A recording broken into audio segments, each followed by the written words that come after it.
2024년 1등 FNGU 150%, 2등 FAS 82%, 여러분이 많이 아는 TQQQ 코로나 저점 대비 8배, FAS 같은 기간 동안 11배, 전세계 금융주 3배 레버리지 FAS가 나스닥 3배 레버리지인 TQQQ에 비해서 MD도 훨씬 낮았어요. 파스 같은 더 수익률도 좋고 더 안전한 티커 새로운 프로그램으로 찾아봅시다. 2024년 미국 시장은 나스닥과 S&P 모두 거의 30%라는 대단한 상승률을 기록했어요. 이로 인해 많은 미국 주식 투자자들은 높은 수익을 경험했죠. 그렇지만 이제 2025년이 시작되니 걱정이 앞서는 건 당연한 일이에요. 과연 이 상승세가 이어질까 하는 의문이 생기지 않을 수 없겠죠. 많은 분들이 이런 고민하고 계실 거예요. 얻은 수익을 어떻게 지킬 수 있을까? 만약 하락장이 온다면 어떻게 대응할까? 그래서 저희는 종목의 방향성을 체크하기 위해서 종목 간 상관도를 분석하는 프로그램 티퍼를 개발했어요. 이 프로그램은 투자 전략을 만드는 데 도움이 되고요. 내 종목과 상관도가 높은 종목의 상승과 하락을 체크해서 내 종목의 방향성도 체크할 수 있어요. 티퍼는 미국 달러 지수, 한국과의 환율, 그리고 미국, 한국 종목과의 상관도를 분석해서 투자 결정을 보다 체계적으로 내릴 수 있도록 도와줄 수 있어요. 곧 어떻게 티퍼를 사용할 수 있고 또 어떻게 받을 수 있는지도 알게 될 거예요. 그래서 미국의 시장의 방향성을 모르는 상황에서 그런 걱정을 줄이는 ETF로 시장의 상승과 하락 징조를 포착하는 방법도 곧 알려드리겠습니다. 시장의 징조를 감지하는 방법부터 실전에서 활용할 수 있는 ETF 리밸런싱 전략까지 모두 배울 수 있습니다. 자, 시작하겠습니다. 시장은 항상 상승과 하락을 반복해요. 특히 지금처럼 크게 상승한 시장은 이후로 조정을 받는 경우가 많았어요. 물론 항상 투자는 수익은 길게, 손실은 짧게 해야 되죠. 특히 지금 시장의 방향성은 상승이에요. 그렇지만 하락 징조를 알아차리지 못하면 얻은 수익을 지키지 못할 수도 있다는 거예요. ETF 투자에서 항상 자주 하는 실수는 단순히 ETF를 장기 보유해서 시장의 하락을 그대로 담았는 거예요. 몸빵하는 거죠. 그리고 나서 시장이 상승세였는데 갑자기 급락할 가능성이 생긴 걸 내가 어떻게 알아? 하는 자조적인 생각과 함께 팔걸 하는 후회가 뒤따르죠. 껄껄거리죠. 중요한 건 올해는 다른 시장 환경이 될 가능성이 높아지고 있어요. 당연히 퀀트 투자 전략은 기본적으로 확률에 기반해요. 그렇지만 항상 맞는 건 아니죠. 그러니 시장과 하락과 상승의 시점을 정확히 알 수 없다는 걸 인정하고 부분적으로 차츰 거래해서 리스크를 줄이는 게 중요해요. 분할 매수, 분할 매도죠. 중요한 건 현 시장이 분명히 상승장일 때 일부는 레버리지 ETF로 함께 리밸런싱 하면서 지속적으로 수익을 더 키워가야 돼요. 그렇지만 시장의 하락 또는 상승의 징조가 보이면 그때마다 사전에 파악해서 계속 대비하는 게 필요해요. 2024년에는 큰 수익이 났는데 2025년에는 상황이 다를 수 있다는 말씀이신가요? 네, 말씀드렸다시피 2024년의 시장과 2025년의 시장은 다른 환경이 될 거라고 생각해요. 즉, 시장의 하락 징조를 체크하지 못하면 2024년에 얻은 수익을 지키지도 못할 수 있다는 거예요. 또 하락 징조를 체크하지 못해서 지금까지 얻은 이익을 다 토하면 당연히 멘탈 관리도 어려울 거예요. 갑자기 시장의 상황을 잘 모르고 원칙 없이 손절하는 경우도 당연히 생기겠죠. 분명 제 사견은 올해는 트럼프가 재집권하는 해이고 당연히 초기에는 전 미국인의 자산이 다 들어있는 미국의 주가 지수에 부정적인 발언을 하지 않을 거라고 생각해요. 그렇지만 분명히 긍정적인 발언을 했는데도 주가가 오르지 않으면 이미 트럼프 집권의 긍정적인 내용이 다 선반영됐다고 볼 수도 있어요. 분명히 그때 상황을 봐야 알 수 있겠지만요. 퀀트를 들어보신 분이나 해보신 분들은 카나리 ETF로 리밸런싱 하는 건 많이 들어보셨을 거예요. 그렇게 하려면 동적 자산 매분 퀀트 전략의 카나리 ETF를 사용해서 전반적인 시장의 하락 징조와 하락 상승의 징조와 현재 상황을 체크해야 돼요. 물론 퀀트 투자 전략은 기본적으로 확률에 기반하기 때문에 항상 맞는 건 아니에요. 그렇기 때문에 시장의 상승과 하락 시점을 정확히 알 수 없다는 걸 인정하고 부분씩 차츰 배분하면서 리스크를 줄이는 게 중요하겠죠. 그렇다면 하락 신호를 포착하기 위한 구체적인 방법은 무엇인가요? 네, 그 설명을 드리기 위해서 대표적인 동적 자산 배분인 DAA 전략과 BAA 퀀트 전략을 함께 사용하시면 시장의 상황의 가능성을 체크할 수 있습니다. 보시면 알 수 있듯이 시장의 방향성을 체크하는 DAA, BAA 전략은 모두 6040, 그러니까 채권 40%, 주식 60% 전략보다는 훨씬 더 좋은 성과를 보였어요. MDD 부분에서도 훨씬 더 좋은 안정성을 보였어요. 결국 시장의 방향성이 확률이 높아질 때는 다른 방식으로 리밸런싱하면 기존 법칙에 의해서 리밸런싱하는 것보다 더 좋은 결과를 만들 수 있었습니다. 저는 카나리아 ETF를 통해서 자산 배분과 카나리 모멘텀을 계산하는 방식에 대해서 저는 중심으로 얘기 드리고, 광국 작가님의 할투 전략에서 DA, BA 전략에 대해서 자세히 설명한 영상이 많이 있으니 저는 카나리아 ETF의 시장의 상황을 체크하는 방법 중심으로 이야기하겠습니다. 카나리아 ETF가 시장의 상황을 예측하듯이 저도 ETF들끼리, 그리고 환율, 미국의 달러 지수까지 모든 종목들끼리 어떤 상관도로 갔는지 어떻게 알아낼 수 있는지에 대해 설명 좀 이따 드리겠습니다. 제가 직접 카나리아 ETF의 상황을 체크하면서 리밸런싱 해보니까 그 징조를 통해서 내 포트폴리오의 비중을 다시 교체한다는 게 쉽지 않더라고요. 그래서 원칙을 로직으로 만들고 내 포트폴리오의 전략들과 ETF를 자동으로 새로 만들어서 그 비중까지 다요. 제 포트폴리오와 실제를 비교해서 리밸런싱을 쉽게 할 수 있는 프로그램을 개발했어요. 곧 공개할 예정이에요. DAA와 BA 전략을 잘 모르시는 분들을 위해서 간단히 설명드리면, 카나리아 ETF를 통해서 어떻게 퀀트 전략을 배분하는지, 그리고 레버리지 ETF에 대해서도 어떻게 레버를 하는지 간단하게 말씀드릴 거예요. 전체 포트폴리오를 카나리 ETF 4가지를 사용해서요, 전체 자산 배분의 원칙에 따라 자산 배분을 하고 추가로 레버리지 ETF 자산 배분까지 함께 추가돼요. 먼저 저희 팀에서 ETF 간에 어떤 상관관계가 있는지 체크해서 포트폴리오 배분을 위한 프로그램 티퍼를 개발했어요. 이것도 곧 무료 배포 예정이에요. 곧 설명드리겠습니다. 레버리지 ETF 얘기하셨는데 그거 먼저 설명해 주세요. 네, 알겠습니다. 대표적인 한국에서 많이 사용하는 레버리지 종목은 다음과 같아요. 이번에는 나스닥 30%가 폭등했으니 당연히 레버리지 종목의 수익률이 좋았겠죠. 1등은 빵 기업의 3배수인 FNGU로 150% 상승했어요. 페이스북, 애플, 아마존, 넷플릭스, 구글, 기타 종목으로 되어 있는 레버리지 ETN이니 당연히 비테크 성장으로 폭등한 나스닥에 가장 큰 수익을 받을 수 있었겠죠. ETN은 ETF랑 좀 다르게 채권의 성향을 가지고 있어요. 그리고 이제 계속 얘기하면요, 나스닥은 30%의 상승을 했고 3배 상승이면 90%인데 사실 이 큰 상승은 빅테크들이 주도했어요. 그러니까 훨씬 더 큰 이익인 150%나 오를 수 있었던 것 같아요. 2등으로는 파스라는 금융 3배 레버리지 ETF인데 사실 이 종목에 투자하는 분은 많이 없을 것 같기도 해요. 저는 매우 좋아하는 종목이에요. 현재 금리 정책과 추가로 미국 시장이 안정화되고 또 경제 지표 개선 등 여러 가지 복합적인 이유였던 것 같아요. 사실 한국의 금융주 주수익은 대출 이자하고 부동산 담보대출이에요. 즉 부동산 담보대출에 의존하기 때문에 부동산 시장 침체와 가계부채 문제, 그리고 엄격한 구제로 성장이 제한될 수 있죠. 이와 다르게 상대적으로 자유로운 규제 환경에서 운영돼요. 특히 미국의 대형 은행들과 글로벌 대형 은행들은요, 글로벌 금융 네트워크를 통해서 다양한 자산 운용 및 투자 활동으로 큰 이익을 냅니다. 예, 여러분이 다 아시는 TQQQ 3배 레버리지가 2019년 코로나 저점 대비 8배가 오른 거에 비해서 FAS 금융주의 3배 레버리지는 같은 기간에 11배라는 더 큰 성장을 했어요. 그리고 TQQQ에 비해서 FAS는 20년대 코로나 저점 이후 지금까지 여러 가지 시장의 불안한 상태에서도 더 낮은 MDD로 안정적인 방어력도 보여줬어요. 당연히 3배 ETF이기 때문에 큰 MDD를 가질 수밖에 없어요. TQQQ에 비해서 낮은 MDD라는 뜻입니다. 1배수 ETF랑 비교하면 안 되겠죠? 당연히 금융에 투자된 3배 ETF이기 때문에 추종하는 1배수 ETF XLF예요. XLF의 모멘텀을 체크하고 매수하지 않으면 안 돼요. 레버리지 ETF는 1배수의 안정적인 상승 모멘텀을 보고 매수해야지만 해요. 계속 모멘텀 점수라는 이야기를 해주셨는데 모멘텀 점수는 어떻게 계산하나요? 네, 간단하게 말씀드리면 오늘 가격 기준으로 1개월 전 가격의 손익률의 12배, 3개월 전에 비해서는 4배, 6개월 전에 비해서는 2배, 12개월 전에 1배로 전체의 수익률을 다 더하는 거예요. 예를 들면 다음과 같이 보여드릴게요. 예, 계산해보시면 보여드린 이 표를 다 더하면 106.9%가 되잖아요. 그러면 QQQ의 모멘텀 점수는 106.9가 되는 겁니다.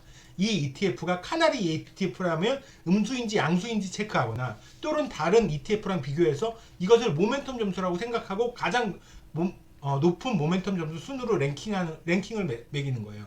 이 영상에서 말하는 모멘텀 점수는 다 이 점수를 기준으로 합니다. 저희가 개발한 프로그램은 이 로직을 조금 변동하기 때문에 그래서 완전히 동일하지는 않지만 기본적으로 이 개념을 근거로 변동했다고 생각하시면 됩니다. 그럼 카나리아 ETF와 레버리지 ETF를 통해서 안정적인 수익을 만들 수 있나요? 네, 물론입니다. 그럼 리밸런싱한 결과를 보여드릴게요. 이 화면은 카나리 ETF를 통해서 CFD 계좌를 통한 자산 배분하고 채권, 필수금속, 배당주, 에너지, 레버리지 ETF까지 다 포함해서 자산 배분한 후에 추가로 퀀트 플랫폼을 통한 퀀트 전략을 매수 공매도 비중까지 맞춰서 3년 동안 한 그러니까 백테스트 결과예요. 이 결과는 CFD로 개별주 롱숏까지 한 자산 배분한 결과인데, 그렇지만 CFD 계좌를 통한 계좌 레버러지를 한 건 제외한 결과예요. 실제로 사용할 때 미국의 개별 기업 공매도까지 사용한다면 이런 결과가 나올 수 있어요. 결국 레버리지도 작은 비중으로 사용하고 매수와 공매도에 적당한 비중을 넣고 시그널에 맞춰서 거래를 하면 낮은 MDD로 이런 결과를 기대할 수 있어요. 당연히 DAA, BA에서 카나리 ETF를 사용해서 리밸런싱 합니다. 4개의 ETF에서 카나리 ETF가 플러스인 개수만큼 1배수 ETF의 모멘텀 점수를 찾아서 1배수 ETF를 추종하는 해당 레버러지 ETF를 사는 방식이에요. 레버러지 ETF까지 자산 배분을 하는 거죠. 저희가 지금 개발하고 있는 카나리아 ETF로 리밸런싱하는 프로그램은 전략마다 최소한 일정 기간 동안 본인의 포지션을 유지하는 옵션을 선택할 수 있어요. 그 포지션을 유지한다는 말은 주식을 사고 일정 기간 동안 팔지 않겠다는 뜻이에요. 즉 30일로 해두면 30일이 지나기 전에는 이 티커가 그동안의 점수가 기존 점수에 비해서 매수 시그널이 아닐지라도 매도 시그널은 나오지 않아요. 뭐 30일이 아니고 더 짧게 해놓으면 바로 매도 시그널이 나올 수도 있겠죠. 그렇지만 레버러지 ETF의 경우에는 더 빠르게 기간을 정하는 것이 좋다는 뜻이에요. 너무 빠르게 매수 매도를 하면 수수료 세금의 부담이 좀 증가하지만 레버러지 ETF는 변동성이 너무 크기 때문에 빠르게 매수 매도해야 하는 경우가 많아요. 이 부분은 투자자가 별도로 지정할 수 있고요. 이에 따라서 백테스팅 결과가 다르게 나오죠. 저는 매수와 공매도를 동시에 하기 때문에 롱숏 전략을 사용하고 있다는 뜻이죠. CFD 계좌를 사용해서 투자하기 때문에 이미 레버러지를 하고 있는 거예요. 제 경우에는 그러니까 레버러지 ETF의 경우에 자산 비중은 5%면 충분하다고 생각해요. 일반 계좌를 사용하시는 분들은 본인의 상황에 따라서 시장의 상황에 맞춰서 같이 사용하기를 권하죠. 저는 투자 경력이 오래되지 않은 분이라면 전체 자산의 5%, 최대한 10% 이하로 레버러지 ETF로 자산 배분하는 걸 추천드려요. 네, 다시 한번 강조하지만 레버러지 ETF의 레버런싱에서 중요한 건 레버러지 ETF의 원 ETF 있죠. 1배수 ETF요. 예를 들어서 TQQQ라면 TQQQ가 추종하는 QQQ의 모멘텀을 체크해야 돼요. 그리고 원 ETF의 가장 모멘텀이 좋은 거를 확인됐을 때 레버러지 ETF를 거래하는 거예요. 즉 거래할 때는 레버러지 ETF를 하더라도 레버러지 ETF가 추종하는 원 ETF의 모멘텀을 체크해야 된다는 뜻이죠. 그리고 자산 배분에서는 레버러지 ETF라는 거예요. 예, 결론은 레버러지 ETF는 모으는 ETF가 아니에요. 잠깐 모멘텀이 있을 때 잠깐 사고 모멘텀이 없을 때는 바로 매도해서 손익을 확정해야 돼요. 즉 항상 분할 매수와 분할 매도까지 주기적으로 해줘야 되는 ETF예요. 추가로 레버러지 ETF를 사용해서 저희가 개발한 프로그램으로 리밸런싱하는 방법까지 한 번 더 영상 올리겠습니다. 그렇지만 하락 신호를 포착하기 위한 DAA와 BAA의 ETF 자산 배분의 구체적인 방법이 뭔지 정확하게 이해가 안 가고 사용하는 카나리아 ETF의 역할에 대해서 정확하게 말해주세요. 네, 좋은 질문이에요. 제가 말씀드렸다시피 DA, BA의 전략을 설명하는 것이 주 목적이 아니고요. 저는 이 전략들의 카나리아 ETF의 징조로 어떻게 리밸런싱 해야 되는지를 알기 위해서 해당 전략을 공부한 거예요. DA, BA 전략으로 사는 티커와 얘는 제가 사용했던 구글 스프레드시트를 영상 설명에 링크로 올려놓겠습니다. 다시 해당 전략을 간단히 요점만 얘기하면요. ETF는 카나리아의 개념이 시작된 DA의 방어적 자산 배분에 초점을 맞추고요. 카나리아 ETF인 BND와 VWO를 활용해서요. 하락 신호가 포착하면서 포트폴리오의 공격 자산과 방어 자산을 조정하는 거예요. 즉 카나리아 ETF가 2개 중에서 플러스인 수만큼만 공격형 ETF를 사고요. 나머지는 수비형 ETF를 사는 거예요. 한 개가 플러스면 한 개 공격형, 한 개 수비형. 만약에 카나리아 2개, 플러스면 2개 다 공격형. 이런 식이겠죠. 수비형 공격형을 사는 방식은 1년 동안의 모멘텀 방식을 해당 분야에서 가장 높은 점수인 ETF를 사는 거예요. 그리고 DAA 전략은요. 2022년에 바우터 제이 켈러가 제안한 동적 자산 배분 전략으로요. 기존의 DAA 전략의 원리를 확장해서 현재 시장을 체크할 수 있는 스파이하고 VEA로 미국과 선진국의 시장을 함께 체크하는 거예요. 그러면서 더욱 정교한 접근 방식의 전략을 만든 거예요. DAA, BA에서 사용하는 ETF의 예도 링크에 올려놓겠습니다. 추가로 강한국 작가님이 두 전략 모두 1, 20분 정도 설명했는데 저는 이 정도로 넘어가니까 이 전략을 구체적으로 배우고 싶은 분들은 한테는 부족할 수 있어요. 해당 전략을 상세히 배우고 싶은 분은 강한국 작가님의 할투 전략에서 찾아보는 걸 추천드릴게요. 저는 해당 카나리아 ETF에서 만든 모멘텀을 저희가 만들고 있는 프로그램에 구현해서 전체 포트폴리오에 다양한 채권, 금속, 필수원자재, 자산까지 투자자가 직접 만들었거나 우리가 추천해준 다양한 퀀트 전략의 플랫폼으로 만든 전략의 비중까지 자동으로 조정돼서 구현해 드렸던 말씀 프로그램을 곧 런칭할 계획이에요. 필요하신 구독자님들이 사용해 볼 수 있도록 곧 준비하겠습니다. 그렇다면 하락 신호를 포착하기 위한 카나리아 ETF의 구체적인 방법은 무엇인가요? 구체적인 방법을 설명드리면요. 그리고 지금까지 보여드린 데이터는 실데이터가 아니에요. 그냥 예로 적어놓은 데이터예요. 다시 본론으로 들어가면요. VWO는 위험자산으로 모멘텀 약세는 글로벌 성장 둔화나 리스크 선호 감소를 시사하는 거예요. 반면에 BND는 안전자산으로 간주되죠. 모멘텀이 하락되면 시장의 불안성이 증가하는 가능성을 나타내는 거예요. 즉 어느 정도는 전 세계 시장의 상황을 선행하는 거죠. 이 두 자산이 함께 약세를 보일 경우는요. 이는 시장 전반의 리스크가 높아질 가능성을 경고하는 걸로 해석할 수 있어요. 카나리아 개념을 만든 마이클 게이드는 투자 전략가이자 포트폴리오 관리자로 그의 서비스인 The Lead Lag 리포트를 통해서 카나리아 자산을 대중화한 사람이에요. 그는 특정 자산이나 자산군의 움직임이 앞으로 시장 환경을 예측하는 중요한 신호를 제공할 수 있다고 검증했어요. 그러니까 예측한다는 건 선행한다는 거죠. 시장을 선반영하는 BND와 VWO에 추가로 BAA 전략에서 함께 체크하는 현재 미국 시장의 현재 상황을 표현하는 S&P ETF인 스파이와 선진국 주식을 반영하는 VEA ETF의 모멘텀을 함께 체크해서 현재가 확실히 상승세인지 확인하고 확실히 상승세일 때는 정해진 공격형 자산 중에서 동일한 모멘텀 지수로 가장 모멘텀을 가진 ETF 순으로 DAA와 BAA 정해진 순서로 배분합니다.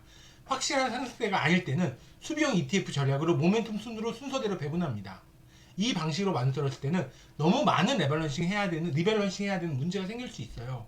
물론 일정 기간을 두고 주기적으로 리밸런싱을 하면 이 방식으로 만들었을 때는 너무 많은 리밸런싱을 해야 되는 문제가 생길 수 있어요. 물론 일정 기간을 두고 주기적으로 리밸런싱 하면 그래도 여기에도 문제가 있을 수 있어요.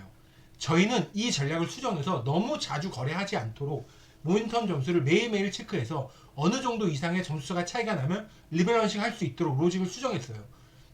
그래서 본인에게 맞는 최적의 타이밍에서 리밸런싱 해야 할 때 투자자에게 알림을 해주는 방식으로 수정했어요.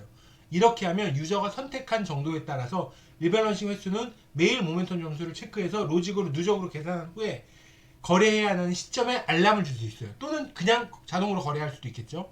리밸런싱 정도는 개개인의 세팅값에 따라 전략마다 리밸런싱 해야 되는 횟수에 영향을 줍니다. 이런 식으로 시장의 징조와 상황을 체크해서 리밸런싱하는 접근을 하락장에는 리스크를 줄이고 그래서 자산의 하락을 줄인 후에 확실한 상승장 때 정확한 기회를 만들 수 있겠죠.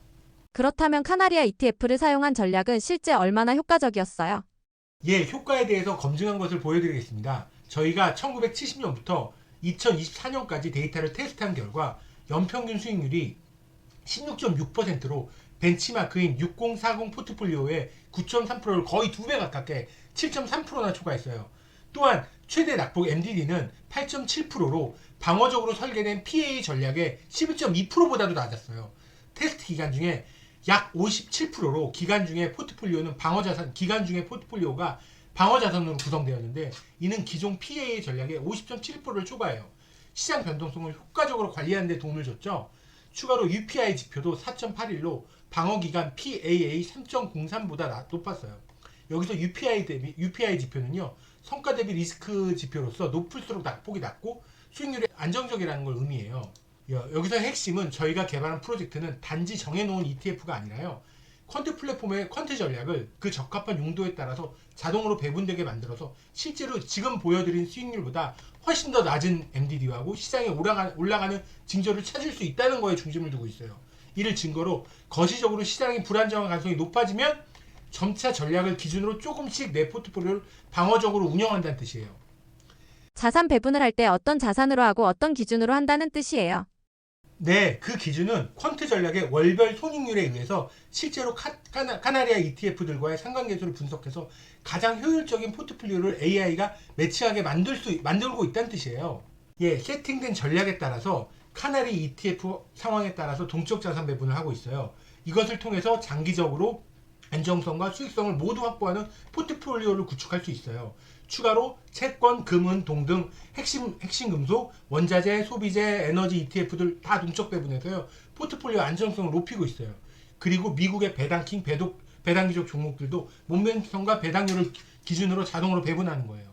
시장의 상황을 체크하기 위해서 SPY, VWO, VEA, BND 같은 자산, ETF 카나리아 자산이죠. 마이너스 모멘텀을 보이면 세팅된 비중만큼 방어 자산으로 자동으로 이동하고요. 그래서 기존 수익을 보호할 수 있어요. 방어 자산은 모멘텀과 추가로 안전을 위해서 이동 평균선을 체크한 후에 매매하는 방식으로 사용하면 하락의 징조가 보이면 최대한 안전한 자산을 매수하는 그런 뜻이에요.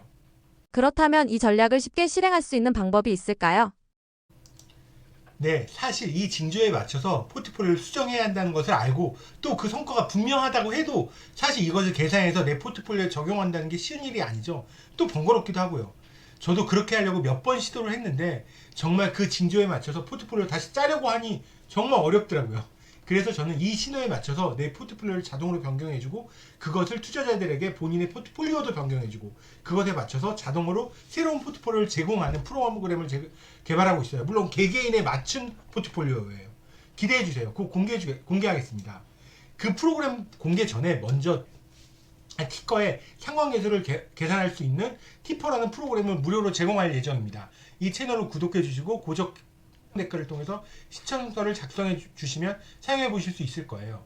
상관계수는 자산 간의 움직임을 계산해서 리스크로 평가하고 투자 전략을 설계하는데 아주 중요한 지표로요. 특히 미국 달러 지수, 한국 환율과의 상관관계, 그리고 한국 티커와 미국 티커 간의 상관관계도 포함해서 글로벌 투자 분석을 지원합니다. 2025년은 2024년과 다른 새로운 도전과 기회를 제공할 거예요. 특히 저희가 곧 공개할 ETF 및 퀀트 전략 리밸런싱 프로그램까지 함께 활용하면 카나리아 자산과 배당킹, 배당기족 같은 함께 관리하고 본인의 퀀트 전략과 비전까지 포함된 나만의 최적화된 포트폴리오를 손쉽게 구축할 수 있어요. 이제 여러분의 포트폴리오를 점검하고 새로운 전략을 적용한 준비를 해보세요. 그리고 고정 댓글에 티퍼 신청서를 작성해 주시고 구독해 주시면 저희가 직접 개발한 티퍼 프로그램을 프리웨어로 보내드립니다. 이 프로그램을 통해 미국 정부가 한국 종목과의 상관관계를 파악해서 더 스마트한 투자로 거듭나시길 바랍니다. 그리고 유튜브 설명란에 다양한 레버러지 ETF와 그 데이터를 추종하는 마이너스 1배부터 마이너스 3배수 그리고 1배수부터 3배수 여러가지 132가지의 티커들을 구글 스프레드 시트로 정리해 놓았습니다. 보시고 거래에 참조하세요. 그리고 제가 사용하던 DAA, BAA 전략 구글 스프레드 시트까지 링크로 만들어 놓았으니 참조하세요. 시청해 주셔서 감사합니다. 타작이었습니다.